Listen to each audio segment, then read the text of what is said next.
Hello friends, నేను శరణ్యాని. ఇవాళ 7 అడుగుల బంధం 150వ భాగం చదువుకుందాము. రాసిన వారు మీనా ముక్తేశ్వర్ గారు. మరి మేమే చెడ్డవాళ్ళమా అన్నది ధరణి. అబ్బా, నిన్ను లాయర్ చదివించి తప్పు చేశారు. ఏది చెబుతున్నా కూడా వాదనే కదూ. అయినా తల్లి పోస్ట్ వచ్చాక మారిపోయా నువ్వు అన్నాడు రవివర్మ నవ్వుతూ. ఇంకా నా దగ్గర 2 ఉన్నాయి అంటున్న రవివర్మ మాటలకు రవివర్మ వీపు మీద ఒక్కటి వేసింది ధరణి నవ్వుతూ. నవ్వేశాడు రవివర్మ. నిజంగా ఆటగా మాట్లాడుతూ నవ్విస్తూ ఉంటాడు ధరణిని. లేకపోతే ధరణి వేసే తెలివైన ప్రశ్నలకు సమాధానాలు చెప్పలేడు రవివర్మ. అయ్యో, వీడెంత ముద్దుగా ఉన్నాడండి అంటూ నవ్వింది శ్రావణి. ఫోటో కూడా చూడు, మనవాడు గిలక్కాయ బాగా కనిపించేలాగా మరి ఫోటో తీసి పంపించాడు దేవా అన్నయ్య అంటూ తెగ నవ్వేశాడు కృష్ణవర్మ. మనం పూజలు చేసుకుంటున్నాం, అలాంటి మాటలు మాట్లాడకూడదండి అన్నది శ్రావణి. ఆ మాటలు విన్న ఆశకు నవ్వాగలేదు. అయ్యో, ఆ మాట లీక్ చేయకు దయచేసి అంటూ నవ్వుతూ ఉంది శ్రావణి. లేదు, ఈ మాట అందరూ తెలుసుకోవాలి, కాసేపు నవ్వుకుంటారందరూ అంటూ నవ్వింది ఆశ. దామోదరవర్మ గారి దగ్గర ఫోన్ తీసుకుని వెళ్ళి బాబు ఫోటో చూపించి ఆ విషయం చెప్పి ఒకటే నవ్వు. ఆశ, దామోదరవర్మ గారు కూడా పక్క నవ్వారు. ధరణికి ఫోన్ చేసి మళ్ళీ నవ్వులు ఆశ ధరణితో కలిసి మొత్తానికి కాసేపట్లో అందరికీ తెలిసిపోయింది ఆ విషయం. అందరూ ఒకటే నవ్వులు. కృష్ణవర్మ, అయ్యో కృష్ణ అనకూడని మాట అన్నానని పిల్లతో టామ్ చేయించి నాకు బుద్ధి చెప్పావు కదా కృష్ణ అనుకున్నాడు మనసులో. కృష్ణవర్మ ముఖం చూసిన శ్రావణి, ఆశ ఇద్దరూ పకాలున నవ్వారు. లండన్లో గీతిక ఇంటికి చేరింది. బుజ్జిబాబు ఎంతో అందంగా ఉన్నాడు. శ్రీనివాసరావు గారు దేవిక దంపతులకు ఆనందం. ఆకాశాన్ని అంటుకున్నంత ఆనందంగా ఉంది వాళ్ళకి.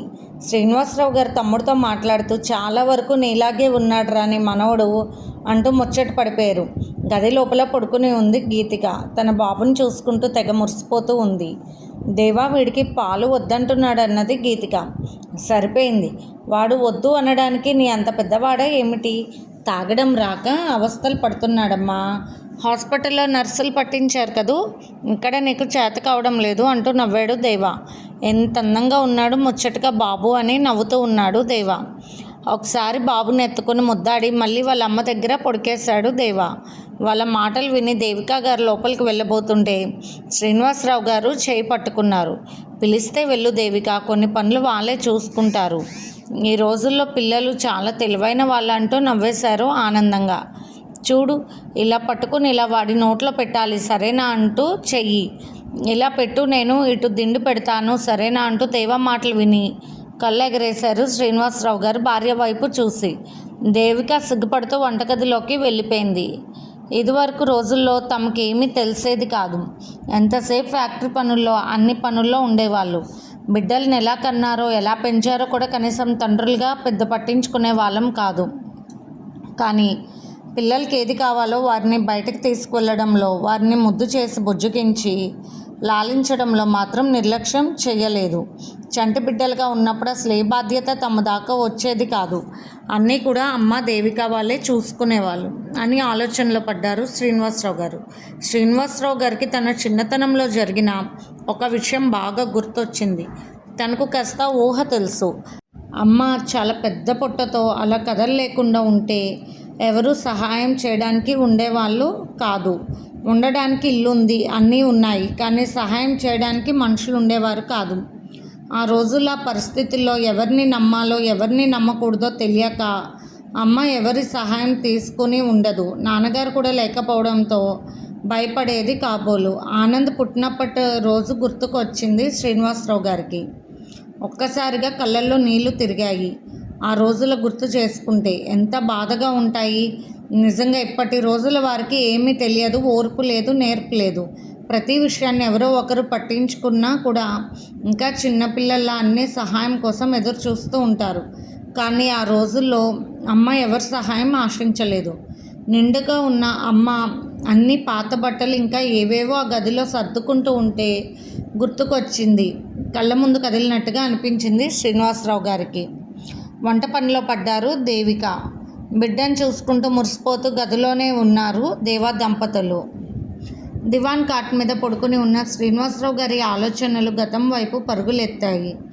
నిండుగా ఉన్న దుర్గమ్మ కదలలేక ఆయాసపడుతూ ఉన్నారు.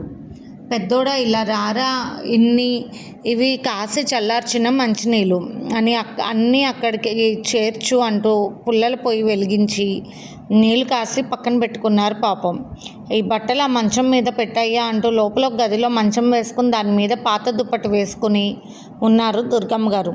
అమ్మ, ఎందుకు ఈ మంచం ఇక్కడ చిరిగిపోయింది? ఈ కింద ఏదో పెట్టావేమిటి? ఇసుక ఉన్న ఇనుప బొచ్చని అడిగాడు శ్రీనివాస్. అదేమీ లేదులే నాన్న అంటూ ఆ చుట్టుపక్కలంతా ఒక రకమైన పౌడర్ దొరికేది. అప్పట్లో జ్వరాలు వచ్చినా ఏదైనా వచ్చినా నీళ్ళల్లో కలిపి అంతా చుట్టూ కొట్టేవారు. నేల మీద ఆ ఈగలు దోమలు ఏ ఇన్ఫెక్షన్స్ రాకుండా అలాగే ఆ రూమ్ అంతా కొట్టుంచారు దుర్గమ్మ గారు. నీళ్ళు కాసుకున్న తర్వాత అక్కడ ఉన్న స్టూల్ మీద కూర్చుని చిన్నగా స్నానం చేశారు దుర్గమ్మ గారు. నాన్న, నాకు కాస్త నొప్పిగా ఉన్నప్పుడు కొంచెం అర్చన, భయపడకు, అంతా మామూలు అయిపోతుంది. నీకు తమ్ముడు చెల్లిలో ఎవరో ఒకరు వస్తారు, సరేనా? ఇబ్బంది పడకండి. చెల్లెలు నువ్వు ఇదిగో ఈ రొట్టెలు చేసి పెట్టాను, ఇవి తినండి. అక్కడ అన్నంలో పెరుగు కలిపి ఉంచాను. రాత్రి పొద్దుపోతే నాకు బాగోలేకపోతే అది తినేసేయండి, మంచినీళ్ళు తాగండి. చెల్లెలు అన్నం తినేలాగా నువ్వే చూడాలి. నన్ను చూసి భయపడకుండా నీ ఒళ్ళో కూర్చోబెట్టుకుని చెల్లెలకి కథలు చెప్పాలి, సరేనా? రోజు నీకు పుస్తకంలో బొమ్మలు చూపించి కథలు చెబుతానుగా, అది చెప్పాలి, సరేనా అని చెప్పారు. ఏదైనా చిన్న బిడ్డ ఏడుపు వినిపిస్తే నేను పిలిచినప్పుడు మాత్రమే లోపలికి రావాలి, సరేనా అని చెప్పారు. ఏం జరుగుతుందో ఏమో తెలియదు, కానీ ఆ పసివాడి మనసుకు అవన్నీ కూడా ఎంతో జ్ఞానం ఉన్న వ్యక్తి అర్థం చేసుకున్నాడు. దుర్గమ్మ గారికి నొప్పులు ఎక్కువైపోతున్నాయి. చెమటలు పడుతూ అక్కడ ముందే కాసుంచుకున్న జీలకర్ర నీళ్ళు అలాగే గుటకలు వేస్తూ అక్కడ లోపలికి వెళ్ళి మంచం మీద పడుకొని కాళ్ళను అనువుగా పెట్టుకొని ప్రయత్నిస్తున్నారు దుర్గమ్మ గారు. ఆమెకు తెలుస్తూ ఉంది జరిగేది. ఇంతలో నర్సమ్మ వచ్చింది. బాబు, అమ్మ ఏది అని అడిగితే లోపలుంది, తలుపు దగ్గరకు వేసింది. పిలిస్తేనే రమ్మని చెప్పింది. చిన్న బిడ్డ ఏడిస్తే రమ్మంది. అమ్మ మాకు ఈ రొట్టెలు చేసి ఉంచింది, తింటున్నామని అమాయకంగా చెప్తున్నా ఆ బిడ్డల వైపు చూసి ఆమె కళ్ళు తుడుచుకుని లోపలికి వెళ్ళింది. దుర్గమ్మ అంటూ ఉన్నప్పుడు బాధగా ఏడ్చింది దుర్గమ్మ. తన భర్త గుర్తుకొచ్చాడు. మనసు బాధతో అల్లాడిపోయింది.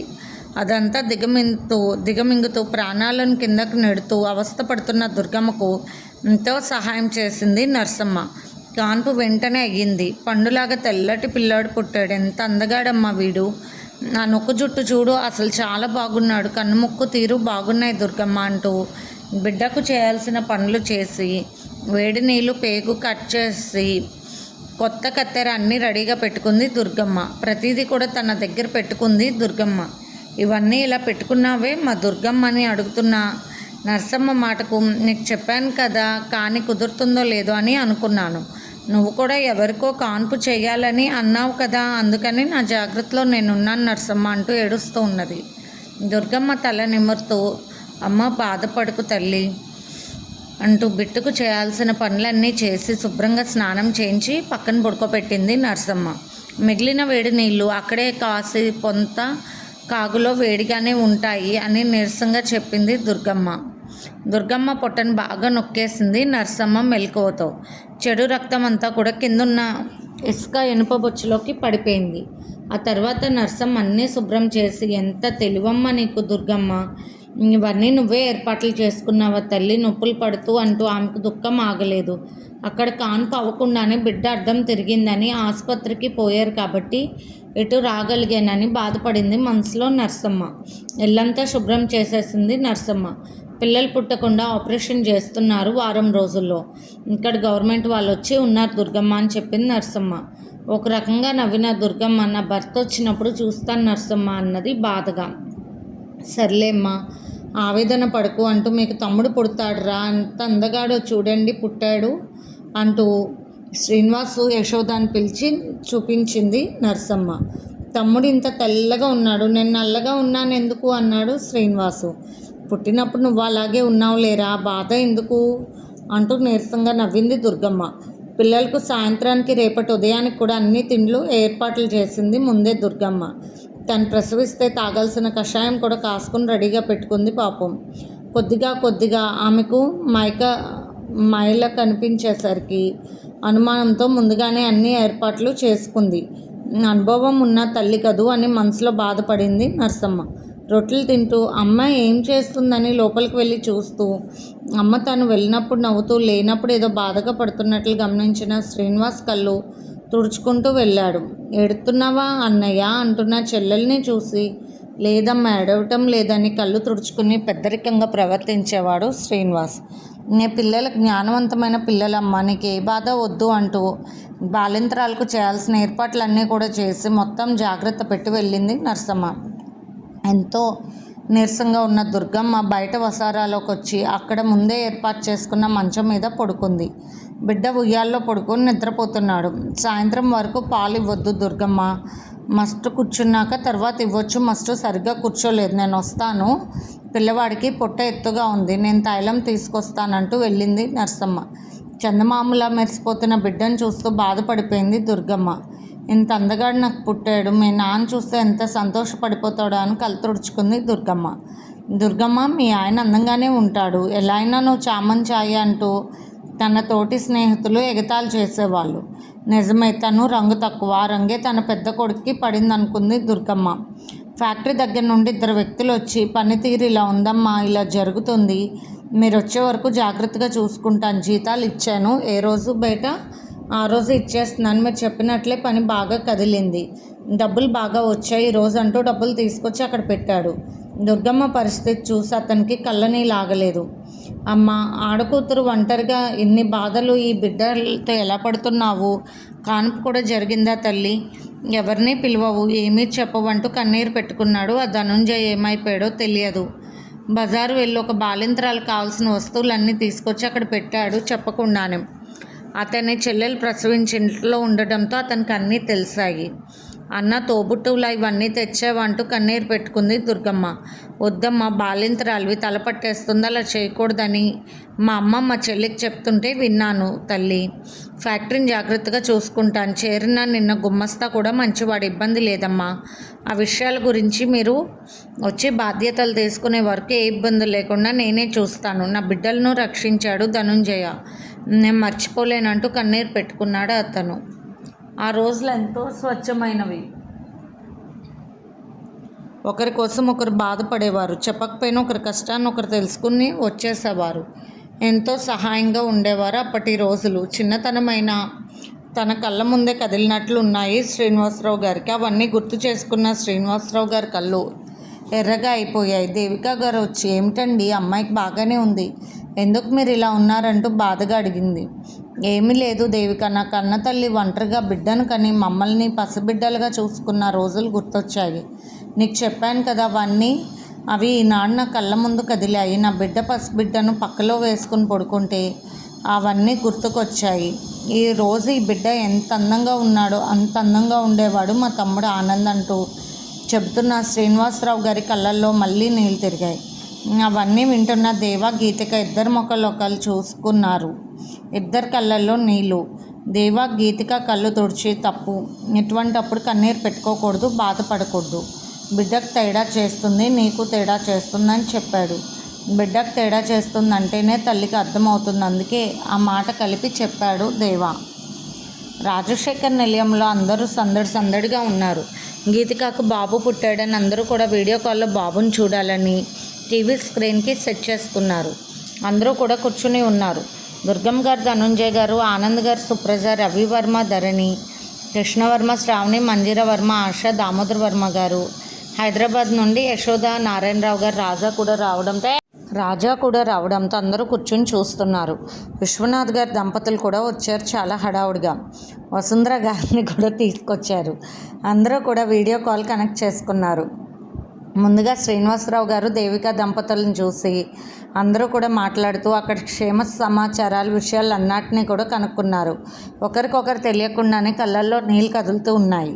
ఆ తర్వాత దేవ గీతికను తీసుకుని బయటకు వచ్చాడు బాబుతో. వాళ్ళని చూసిన రాజా ఆనందంగా, అక్క బాబుని చూపించంటూ ఉన్నాడు. ఉండ్రా నీ హడావుడి, అక్కని కూర్చొని అంటూ నవ్వింది శ్రావణి. ఆనంద్, సుప్రజ దంపతులు ఎంతో ఆసక్తిగా చూస్తున్నారు. వారి ఒడిలో ఉన్న చిన్న రాజా కూడా కూర్చుని వివరంగా చూస్తున్నారు. ధరణి చేతిలో ఉన్న పాప కూడా టీవీ వైపు చూస్తుంటే అందరూ నవ్వేశారు. పిల్లలు పుట్టినప్పటి నుండి సందళ్ళు, మనుషులు, మాటలు అన్నీ కూడా అలవాటయ్యాయి వారికి. ఒక రకమైన ఉత్సాహంగానే ఉంటుంది, కొత్తదనంగా ఉండరు, మొహమాటంగా ఉండరు పిల్లలు. కొత్తగా ఒంటరిగా ఉన్న పిల్లలకు జనంలోకి వెళ్తే ఒకటే ఇబ్బంది పెట్టేస్తారు. ఆ ఇబ్బందులు ఇటువంటి ఉమ్మడి కుటుంబాల్లో కనపడవు చాలా వరకు. అది కూడా వారి పద్ధతులను బట్టి కూడా ఆధారపడి ఉంటాయి. అలా ధరణి పాపాయి టీవీ వైపు చూస్తుంటే చిన్న రాజా టీవీ దగ్గరకు వెళ్ళి నిలబడి మరీ చూస్తున్నాడు. గీతిక నవ్వుతూ ఉంది, కానీ ఆమె కళ్ళల్లో కన్నీళ్ళు కదులుతూ ఉన్నాయి. అందరినీ చూసిన ఆనందం, ముఖ్యంగా దుర్గమ్మ గారిని చూస్తుంటే ఇంతకుముందు తండ్రి మాట్లాడిన మాటలు గుర్తొచ్చి కళ్ళల్లో నీళ్ళు ఊరుతూ ఉన్నాయి. దుర్గమ్మ గారు మాట్లాడుతూ, గీతిక, ఈ సమయంలో కంటతడి పెట్టకూడదు, తలనొప్పులు పట్టుకుంటే వదలవు, జాగ్రత్తగా ఉండాలి, బిడ్డకు పాలు కూడా తగ్గిపోతాయని చెప్పారు. విశ్వనాథ్ గారు అంబిక దంపతులు తన మనవడిని చూసుకుంటూ మురిసిపోయారు. అచ్చు అమ్మలాగానే పుట్టాడు కదే అంటూ నవ్వుతూ ఉన్నారు దుర్గమ్మ గారు. బంగారంలా మెరిసిపోతున్న బాబు వైపు చూసి చాలా బాగున్నాడు, అయినా కానీ ఫోటోలు పంపించారు, అవి ఎలా ఉన్నాయో కృష్ణవర్మ బావ ఏమన్నారో తెలుసా అంటూ చెప్పి పైకి లేచి ఒక్కటే నవ్వు ఆశ. ఆశ అంటే ఈ అమ్మాయినా? మంజీరా వర్మ వైపు చూసి దేవిక గారు పలకరించారు. ఇంతకుముందు సుప్రజ అన్ని విషయాలు వివరంగా చెప్పింది. ఆశ అల్లరిగా నవ్వుతూ, దేవిక ఆంటీ కూడా భలే క్యూట్గా ఉన్నారు, పాత సినిమాలో హీరోయిన్ లాగా సూపర్గా ఉన్నారు మీ జంట అంటూ మెచ్చుకుంది. చూడబోతే నాన్నగారిని కూడా అడుగుతావా ఏమిటి అంటూ నవ్వేసింది ధరణి. లేదు, నాకు కూడా ఒక్కొక్కటి అందరూ చెప్తున్నారు, ఎలా మాట్లాడాలో తెలుస్తూ ఉంది అన్నది ఆశ నవ్వుతూ. ఈ ఆశ చాలా సరదాగా ఉంది కదూ అన్నది గీతిక. అమ్మో ఎంత అల్లరితో, దగ్గరుండి భరిస్తే తెలుస్తుంది అసలు విషయం అంటూ నవ్వింది శ్రావణి. గీతిక, శ్రావణి, ధరణి ముగ్గురు కూడా నవ్వుకుంటూ ఉన్నారు. వారి ముగ్గురిని చూసిన ఆశ, మీలాగా అక్క చెల్లెళ్ళు ఉంటే నాకు బాగుండేది, ఎందుకు నాకు ఉన్నారు అన్నయ్య, కానీ ముఖం పెద్ద విలన్లా పెట్టుకుంటాడు అంటూ నవ్వింది ఆశ. వాళ్ళ అన్నయ్యలాగా యాక్టింగ్ చేసి మరీ చూపించింది. అందరూ ఒకటే నవ్వులు. మాటలు ఎలా అంటే అలా మాట్లాడకే అంటూ ఉన్న మంజీరా వర్మ గారిని చూసి ఏది మాట్లాడినా తప్పే అంటున్నారంటూ నవ్వింది ఆశ. సందడిగా అందరూ మాట్లాడుకున్నారు. రాజా భుజం మీద చేయి వేసి, నాకు ఈ తమ్ముడు బాగా నచ్చాడంటూ నవ్వింది ఆశ. కొత్తగా పరిచయం లేని వ్యక్తి అంత చొరవగా ఉండేసరికి రాజాకి నవ్వొచ్చింది. కానీ కాలేజీ చదువుతున్నాడు కదూ, అందరితో మాట్లాడడం అన్నీ నేర్చుకున్నాడు. మరి యశోద దంపతులు ఇద్దరూ కూడా చక్కగా అందరితో మాట్లాడుతూ వీడియో కాల్లో లండన్లో ఉన్న వాళ్ళని కూడా పలకరించి మాట్లాడుతూ బాబుని చూసి ముచ్చటగా ఉన్నాడంటూ మెచ్చుకుంటూ ఉన్నారు. విశ్వనాథ్ గారి దంపతులకు ముందుకు వెళ్ళి బాబుని చూడాలని, ఎత్తుకోవాలని చాలా ఆసక్తిగా ఉంది. అలాగే ఆనంద్ గారి దంపతులు కూడా అలాగే అనిపించింది. శ్రీనివాసరావు గారు మాట్లాడుతూ, అమ్మాయిని ఇండియా తీసుకురావాలనుకుంటున్నాము, దేవా కూడా వర్క్ అక్కడి నుండే చేస్తాడంటే ఒక 6 నెలలు పర్మిషన్ తీసుకున్నాడు, ఇబ్బంది లేదు, 2వ నెల వచ్చే ముందు బయలుదేరాలనుకుంటున్నామని చెప్పారు శ్రీనివాసరావు గారి దంపతులు. అబ్బా, చాలా మంచి విషయం, బుజ్జిగాడిని ఎత్తుకోవాలనిపిస్తుంది అంటూ నవ్వింది ఆశ. అవును, చాలా ముద్దుగా ఉన్నాడంటూ నవ్వుతూ చూస్తుంది శ్రావణి. ధరణి కూడా అందంగా నవ్వేసింది. గీతిక అందరూ మెచ్చుకుంటుంటే చాలా గర్వంగా చూస్తూ నవ్వింది. అమ్మ పోలికే అంటుంటే గీతికని పట్టుకోలేకపోతున్నాం, అంతా ములగ చెట్టెక్కినట్లు చాలా హైట్ పెరుగుతుంది అంటూ నవ్వాడు దేవా. రవివర్మ గారు, కృష్ణవర్మ గారు ఒకటే నవ్వులు. ఆరోగ్యం ఎలా ఉందమ్మా గీతిక అంటూ సుప్రజ, ఆనంద్ పలకరించారు. బాగానే ఉంది డాడీ, మమ్మీ అంటూ చెప్పింది గీతిక. అంటే గీతిక కూడా మీ అమ్మాయా అంటూ ఆశ్చర్యంగా చూసింది ఆశ ఆనంద్ గారి వైపు. నీ సందేహాలన్నీ తర్వాత తీరుస్తాం కానీ ఆశ, ముందు అందరూ వీడియో కాల్లో మాట్లాడండి అన్నారు ఆనంద్ గారు నవ్వుతూ. అసలు ఇల్లు అంటే ఇలా ఉండాలి, ఇంతమంది ఉండాలి, ప్రతి ఒక్కరు నవ్వుతూ తుళ్ళుతూ ఉండాలి, మాట్లాడాలి, తప్పు చేస్తే తప్పు అని చెప్పాలి, ఒప్పు చేస్తే ఒప్పు అని చెప్పాలి, ఏది ఉండదు మా ఇంట్లో తాతగారు అంటూ ధనుంజయ గారి దగ్గర కూర్చొని మాట్లాడింది ఆశ. తర్వాత దామోదర్ వర్మ గారి దగ్గరికి వెళ్ళి, నిజం తాతగారు, నేను మీ దగ్గరే పెరిగితే బాగుండేదంటూ నవ్వింది. ఎప్పుడైనా ఏమైంది, ఇక్కడే ఉండిపోరా ఆశ అన్నారు దామోదర్ వర్మ గారు. దామోదర్ వర్మ గారికి ఆశ బాగా నచ్చింది. కపటం కల్మషం లేని అమ్మాయి అని గ్రహించారు. రవివర్మ మాట్లాడుతూ, సరైన వాడు వస్తే అప్పుడు తను కూడా ఇక్కడే ఉండొచ్చేమో, ఎవరు చెప్పారు అన్నాడు. అబ్బో, ఆ సరైనవాడు నా కోసం ఆకాశం నుండి దిగి వస్తాడా అంటూ నవ్వింది ఆశ. సన్నగా పొడుగ్గా క్యూట్గా ఉంది కదూ ఆశ అంటూ నవ్వింది గీతిక. అవునక్క, నేను ఎక్కువగా డ్యాన్స్ ప్రాక్టీస్ చేస్తూ ఉంటానంటూ పైకి లేచి డ్యాన్స్ వేస్తూ నడుము తిప్పుతూ చూపించింది. శ్రీనివాసరావు గారికి ముచ్చట వేసింది. ఆడపిల్లలు ఇట్లా గొల్లుగా ఉండగలుగుతారు, త్వరగా అందరిలో కలిసిపోగలుగుతారని ముచ్చటగా నవ్వుకున్నారు. మొత్తానికి అందరూ కూడా బాబుని చూసిన ఆనందం పొందారు. వీడియో కాల్ చూడడం ద్వారా పూజా కార్యక్రమాలు మొదలు పెట్టారంట కదా శ్రావణి, ఎంతవరకు వచ్చాయంటూ ప్రశ్నించింది దేవిక. అమ్మ పూజలు చేస్తూ ఉన్నాం, బాగానే జరిగిపోతూ ఉన్నాయి, అన్ని విషయాలు బాగానే ఉన్నాయి అంటూ చక్కగా చెప్పింది శ్రావణి. కృష్ణవర్మని దేవా పలకరించాడు. అంతా బాగానే ఉందన్నయ్య అని చెప్పాడు కృష్ణవర్మ. తమ్ముడు మీరు త్వరగా వచ్చేయండి, అందరూ కలిసిమెలిసి హాయిగా ఉందాం, అన్ని రోగాలు పోతాయి, అన్ని సమస్యలు పోతాయి అంటూ నవ్వేశాడు రవివర్మ. రాజాతో తల్లిదండ్రులు అక్క బావ మాట్లాడారు. మొత్తానికి లండన్లో ఉంటే భలే ఉన్నారమ్మా అందరూ అంటూ నవ్వాడు రాజా. నువ్వు కూడా వచ్చేరా అంటూ నవ్వింది గీతిక. నవ్వుల పువ్వులతో రాజశేఖర్ నిలయం కలకల్లాడిపోయింది. ఇది ఫ్రెండ్స్ ఇవాల్టి ఎపిసోడ్. రేపు ఇంకొక ఎపిసోడ్తో మేము ముందుకు వస్తాను. మీకు కనుక స్టోరీ నచ్చినట్లయితే లైక్ చేసి షేర్ చేసుకుని సబ్స్క్రైబ్ చేసుకోండి. ఉంటాను.